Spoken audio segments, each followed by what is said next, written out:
Bismillahirrahmanirrahim. Al-hadisus sadisu wassalasuna an Abi Hurairah radhiyallahu anhu anin Nabi sallallahu alaihi wa alihi wa sallama qala man nafasa an mu'minin kurbatan min kurabid dunya nafasallahu anhu kurbatan min kurabi yaumil qiyamati wa may yassara ala mu'sirin yassarallahu alaihi fid dunya wal akhirati wa man sadara musliman sadarahullahu fid dunya wal akhirati wallahu fi aunil abdi ma kana al abdu fi auni akhihi wa man salaka tariqan yaltamisu fihi ilman sahalallahu lahu tariqan ilal jannah wa majtama'a qaumun fi baitin min buyutillahi yatluna kitaballahi wa yatadarasunahu bainahum illa nazalat alaihimus sakinata wa ghasyiyatuhumur rahmatu wa hafathumul malaikatu wa dzakarahumullahu fi man indahu wa man abta'a bihi amaluhu lam yusri bihi nasabuhu rawahu muslimun bi hadzal lafzi. Bismillahirrahmanirrahim. Al-hadisus sadisu utawi iki ku hadis kang kaping 6 wassalasuna lan 30 utawa hadis kang kaping 36 an Abi Hurairah kacerita saking sahabat Abi Hurairah radhiya muga-muga ngrindani Allahu sapa Allah anhu ing Abi Hurairah anin Nabi sallallahu alaihi wa alihi wasallama saking Kanjeng Nabi Muhammad sallallahu alaihi wa alihi wasallam. Salam mugi paring rahmat ta'lim Allahu sapa Allah alaihi ing ngatasé an-nabi wa alihi lan keluargane an-nabi wasallama lan rahmat keselamatan. Qala dawuh sapa Kanjeng Nabi rupane dawuh man nafasa am mukminin kurbatan min kurabid dunya nafasallahu anhu kurbatan min kurabi yaumil qiyamati ila akhirih. Man utawi sapane wong nafasa iku mbebasake sapa man an mukminin saking wong iman siji kurbatan ing kerupekane mukmin mingkurabid dunya saking pira-pira kerupukan donya nafasa mongko mbebasake Allahu sapa Allah anhu ing man kurbatan ing kerupukan siji mingkurabi yaumil qiyamati saking pira-pira kerupukan ing dalem dinane kiamat. Wa man lan utawi sapane wong yassara iku gampangake sapa man ala mu'sirin ing ngatasé wong kang kangelan yassara mongko gampangake Allahu sapa Allah alaihi ing ngatasé man fid dunya ing dalem donya wal akhirati lan akhirat. Wa man lan utawi sapane wong satara kang nutupi aib sapa man musliman ing sedulur muslim satara mongko nutupi aib hu ing man Allah sapa Allah fid dunya ing dalem donya wal akhirati lan akhirat. Wallahu utai Allah iku fi aunil abdi ing dalem oleh netepi mitulungi kawula maka nal abdu selagine ono al abdu sapa kawula iku fi auni akhihi ing dalem netepi mitulungi dulure al abdu Waman lan utawi sapane wong salaka kang ngambah sapa man torikon ing dalan yaltamisu kang mengko fihi ing dalem torik ilman apane ilmune sahala mongko gampangake Allahu sapa Allah lahu krana areman torikon ing dalan ilal jannati maring swarga wa majtama'a lan ora ana kumpul sapa kaum fi baitin ing dalem omah siji mim buyutillahi saking pira-pira omahe Allah yasluna hale padha maca sapa kaum kitab Allah ing kitabe Allah wa yatadarasuna lan padha ndres sapa kaum hu ing kitab Allah bainahum ing dalem antaraning kaum illa nazalat kejaba tumurun alaihim ing atase kaum as-sakinatu apa ketentremane ati wa lan ngubengi ing kaum ar-rahmatu apa rahmat wa lan ngeliputi ing kaum ar-rahmatu apa rahmat wa hafat lan ngubengi ing kaum al-malaikatu sapa malaikat wa dzakaru lan nutur ing kaum Allahu sapa Allah fiman ing dalem wong indahu kang tetep ing dalem ngersane Allah waman lan utawi sapane wong abto kang lambat sapa bihiman apa amaluhu amale man lam yusri mongko ora pisan-pisan dadi cepet bihi lawan man apa nasabuhu nasabe man rawang riwayatake ing hadis muslimun sapa Imam Muslim bihadzal lafzi kelawan ikilah lafaz hadis ke-36 dari kitab Arba'in Nawawi yaitu diriwayatkan dari Imam Muslim dengan lafaz begitu juga dari Imam Muslim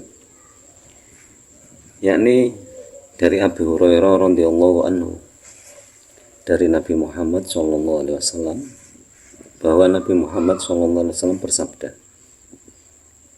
yang sabdanya adalah man nafasa an mu'minin kurbatan min kurabi dunya nafasallahu anhu kurbatan min kurabi yaumil qiyamati ila akhirih.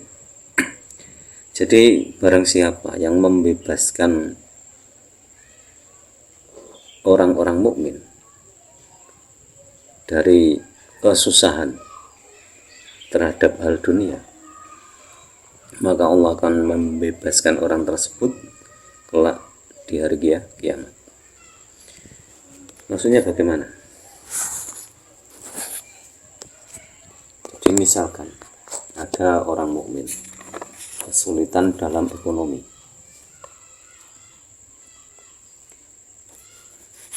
lalu orang tersebut pinjam uang misalkan pinjam uang kepada kita, lalu misalkan janji dalam waktu 1 bulan akan dikembalikan, tapi setelah 1 bulan kemudian orang tersebut belum bisa mengembalikan, maka apabila kita ingin nanti kelak di yaumil kiamat kita dibebaskan Allah dari kesulitan-kesulitan di hari kiamat, maka kita harus mengasih kelonggaran terhadap orang tersebut, mungkin 1 bulan lagi, mungkin lagi 1 bulan lagi, atau mungkin hutangnya dibebaskan. Itu satu contoh. Jadi terkadang kalau kita mau melakukan hal seperti itu, mungkin tidak akan ada orang-orang yang terjebak dalam riba.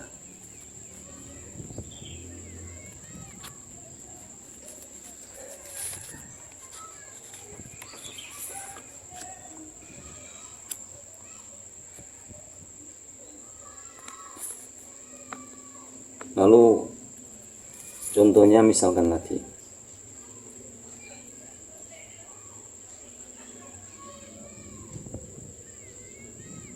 kita membebaskan seorang yang beriman dari kesulitan-kesulitan dunia. Misalkan ada perselisihan, misalkan kita berselisih dengan tetangga yang sesama mukmin, jangan sampai hal itu membuat kita gelap mata lalu sedikit-sedikit lapor sehingga mengakibatkan orang tersebut masuk ke dalam penjara misalkan. Jadi jangan sampai seperti di cerita-cerita itu, ada orang tua gara-gara menebang pohon pisang saja akan dimasukkan penjara. Itu kita harus punya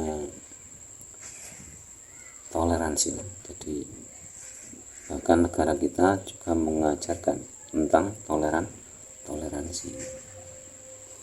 Jadi bebaskan sekira permasalahan itu tidak besar, ya jangan dibesar-besarkan.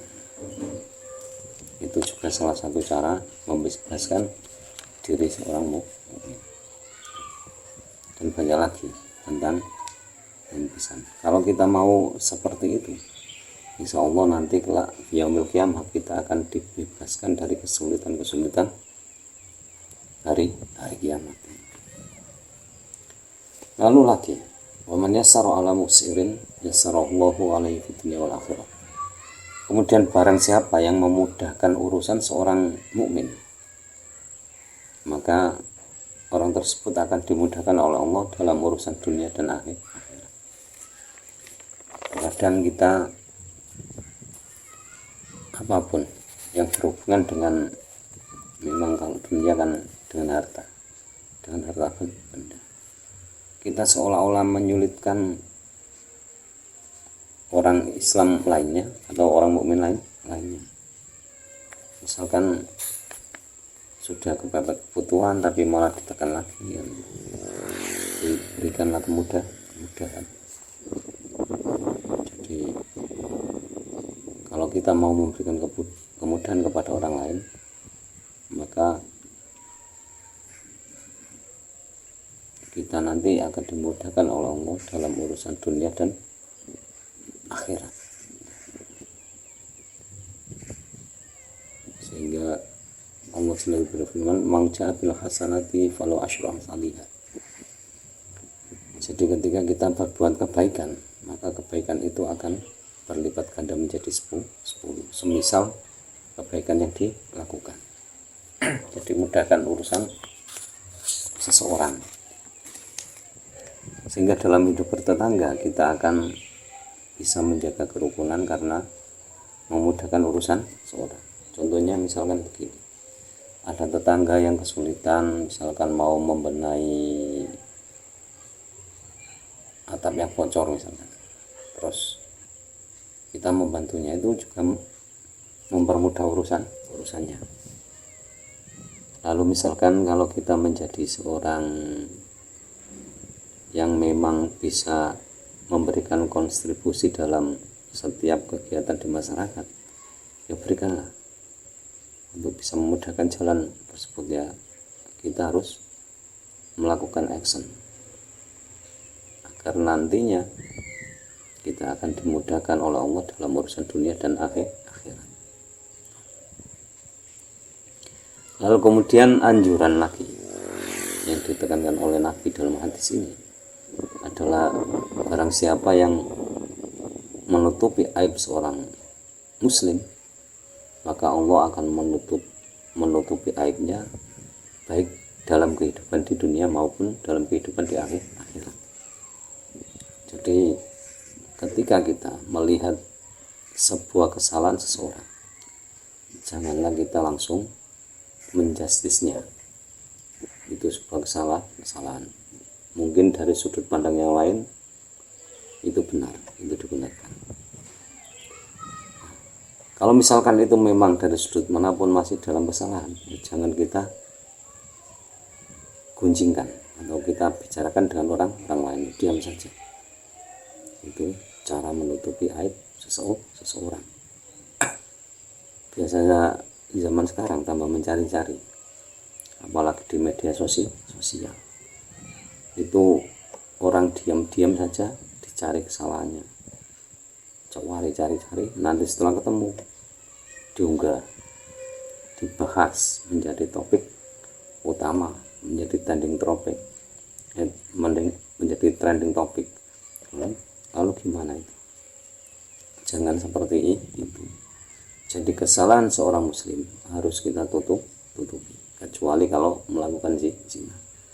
Bahkan ketika kita melihat perzinahan itu kita harus punya pertimbangan, apakah ini harus ditutupi atau haruskah aku menjadi saksi dari perzinahan tersebut agar orang yang berzina mendapatkan hukum.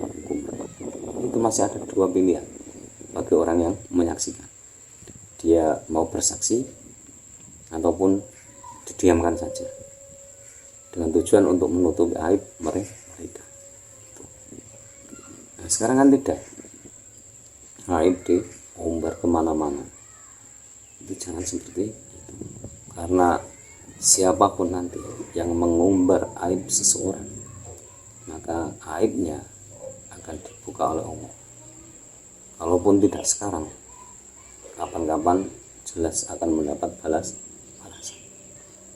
Karena apa? Mafhum mukhalafahnya seperti itu. Barang siapa yang menutupi aib seorang muslim, maka Allah akan menutupi aibnya baik dalam kehidupan dunia dan akhirat.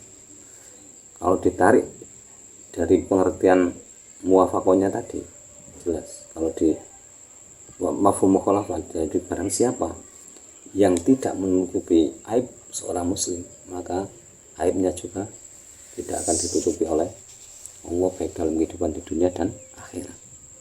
Kalau misalkan di dunia tidak terekspos, mungkin nanti kelak dalam kehidupan akhirat akan diperlihatkan semuanya. Bahkan kalau aib kita kelihatan di dunia, itu lebih baik daripada nanti diperlihatkan di akhirat. Kenapa kok seperti itu? Karena di akhirat yang menonton itu miliaran orang. Ini dunia paling kan cuma satu wilayah saja. Misalkan tinggal di Tuban, ya paling Tuban saja. Lamongan yang nggak mungkin tahu, kecuali kalau lewat media sosial. Nah, sekarang kan andalannya kan seperti itu, media sosial. Harusnya kita bijak dalam mengunggah berita apapun. Kalau itu menyangkut aib seseorang, lebih baik jangan diunggah. Diunggah yang bagus-bagus di media sosial. Jadi biar aura positif itu bisa mengenai kepada siapa saja. Karena aura positif itu akan membawa dampak kebaikan dalam kehidupan. Tapi aura negatif itu akan membawakan dampak yang negatif pula. Makanya kalau bisa jangan mengunggah hal-hal yang negatif. Lalu lanjutan hadis tadi adalah wallahu fi aunil abdi maka al abdu fi auni akhihi. Jadi Allah akan selalu menolong hambanya selama hambanya itu menolong kepada saudaranya. Jadi ini perintah saling tolong menolong. Sama dalam etika berbangsa dan bernegara dalam Negara Kesatuan Republik Indonesia itu juga sangat dianjurkan saling tolong menolong. Bahkan tolong menolong ini sekarang agak terkikis di masyarakat kita. Kenapa seperti itu? Kadang misalkan dalam satu wilayah aja, itu misalkan ada urunan 17-an aja, itu terkadang orang yang tidak mampu membayar kan malah diperolok-olok. Kan harusnya kan kita harus tahu kenapa kok nggak bayar. Nah, mungkin kan kesulitan dengan ekonomi, nggak usah diolok-olok kan, mungkin kesulitan dalam ekonomi, misalkan perlu membiayai anaknya yang sekolah, itu kan yang lebih penting itu daripada urunan-urunan itu. Karena itu yang kewajiban utama. Jadi kita harus kalau bisa ya bijak menyikapi segala sesuatu itu, jangan menjustis dulu. Jadi kita lihat apa di balik itu, apa yang terjadi. Nah, setelah itu baru menjustis. Oh, memang benar seperti itu. Jadi jangan terburu-buru mengambil sebuah kesimpulan. Lalu selanjutnya hadis itu, wa man salaka tariqan yaltamisu fihi ilman sahalallahu lahu tariqan ilal jannah. Jadi barang siapa yang menapaki jalan yang di dalam jalan tersebut itu mengandung sebuah ilmu, maka Allah akan mempermudah orang tersebut kepada jalan menuju surga. Dimanapun kita berada, kalau kita diniatkan menuntut ilmu, mencari sebuah pemahaman akan segala hal, itu Allah akan memudahkan kita masuk ke dalam surga, apapun itu. Jadi salahkah di sini itu mungkin orangnya, mungkin lewat biaya, misalkan kok mendirikan TPQ, sekolah dan lain sebagainya, tempat-tempat pendidikan itu juga salahkah. Lalu transportasi juga salahkah, misalkan kok kita kaya terus menyediakan alat transportasi untuk antar jemput anak sekolah gratis, itu kan salahkah. Di orang-orang yang seperti ini nanti akan dimudahkan oleh Allah menapaki jalan menuju surga.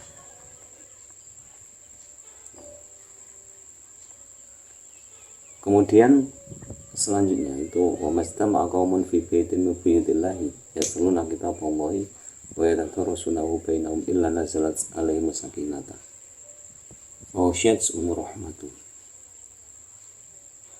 akhafat umul malaikatu wa dzakaruhumullahu fi man indahu wa man abta'a bi amaluhu lam yusri bihi nasabu. Jadi begini, tidak kumpul segolongan orang. Jadi tidak kumpul segolongan orang dalam masjid, dari masjid-masjid Allah, ketika mereka membaca ayat-ayat Allah dan mempelajari ayat-ayat Allah, maka mereka akan kecuali mereka, terhadap mereka akan didatangkan ketenangan. Jadi saya ulang lagi, tidaklah berkumpul segolongan orang di masjid-masjid Allah lalu mereka membaca kitab-kitab Allah dan mempelajari kitab-kitab Allah di antara mereka, maka kecuali akan didatangkan oleh Allah bagi mereka ketenangan. Muafakannya seperti itu. Jadi orang-orang yang berkumpul di masjid kemudian mereka membaca Al-Quran dan mempelajari Al-Quran, maka di hati mereka itu akan timbul rasa ketenangan, akan diberi Allah ketenangan hati. Lalu mereka akan dinaungi oleh rahmat Allah. Jadi selalu mendapatkan rahmat Allah, mendapatkan belas kasih Allah. Kemudian mereka juga akan dikitari malaikat, dikerumuni malaikat. Mereka dikerumuni malaikat. Dan kemudian keistimewaannya lagi, itu Allah menyebut mereka kepada orang-orang yang berada di sekitar Allah, maksudnya malaikat. Jadi Allah itu akan menyebut orang-orang yang mempelajari kitab-kitab Allah, yang membaca kitab-kitab Allah di dalam majelis, dalam masjid, itu nanti disebut oleh Allah di langit. Jadi malaikat itu dikasih cerita, oh ini loh di masjid ini orang-orang yang membaca Al-Quran, mempelajari Al-Quran, itu diceritakan terus sama Allah kepada para malaikat. Jadi pembahasan sebuah ilmu itu sangat penting.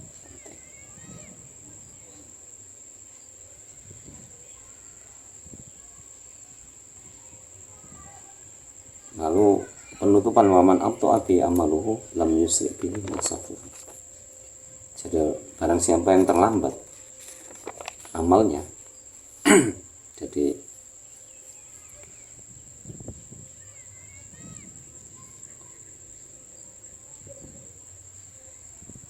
terlambat dalam sebuah amal, tadi lam yasri bihi nasafu. Jadi orang tersebut juga terlambat ketika masuk ke dalam surga.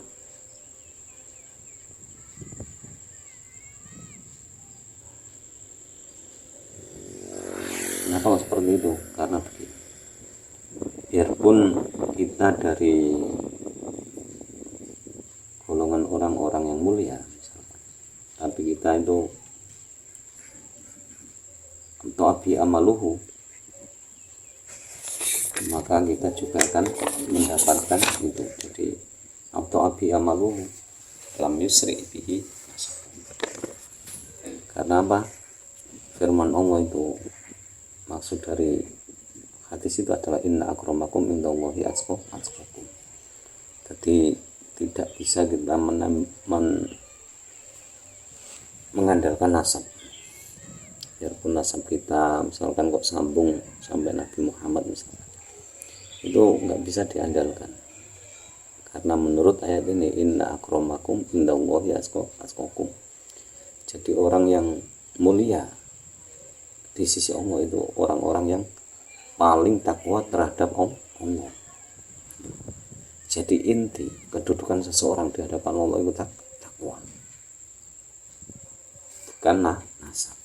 Karena apa? Nasab itu nanti setelah meninggal itu sudah tidak ada nasab. Soalnya apa?